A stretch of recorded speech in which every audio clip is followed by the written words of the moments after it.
নেপালের দুর্যোগে অনেকের মতোই প্রাণ হারান তিনি। মরদেহ পড়েছিল কাদার মধ্যে। তখনও চলছে উদ্ধার কাজ। দুইজনকে দেখা যায় সেই মরদেহের কাছে। প্রথম দেখায় মনে হয় ওই মৃত ব্যক্তির উদ্ধারের চেষ্টা চালাচ্ছেন তারা। উদ্ধারের মতো মনে হলেও তারা আসলে নিহতের শরীর থেকে খুলে নেন গহনা। ভিডিওটি প্রথমে প্রকাশ করে নেপালের পুলিশ।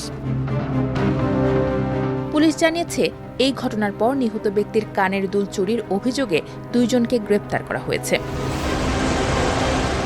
ঘটনাটি এমন এক সময় সামনে এলো যখন নেপাল চীন সীমান্তবর্তী এলাকায় ভয়াবহ আকস্মিক ঝড়ের পর নিহত ও আহতদের উদ্ধার কাজ চলছে পুরোদমে।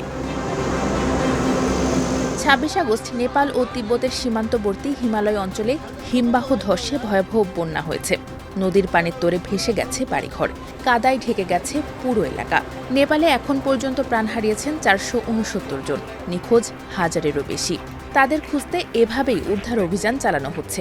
উদ্ধারকারীরা কাদা পানির মধ্য থেকে খুঁজে বের করার চেষ্টা করছেন আহতদের। বার্তা সংস্থা এএফপির প্রতিবেদন বলছে, এই দুর্যোগে শত শত বিদেশি নাগরিক সহ ১,৪০০ জনের বেশি মানুষ এখনও নিখোঁজ। বিবিসি বলছে, এর মধ্যে তিব্বতে নিখোঁজ রয়েছেন ৫৫০ জনেরও বেশি।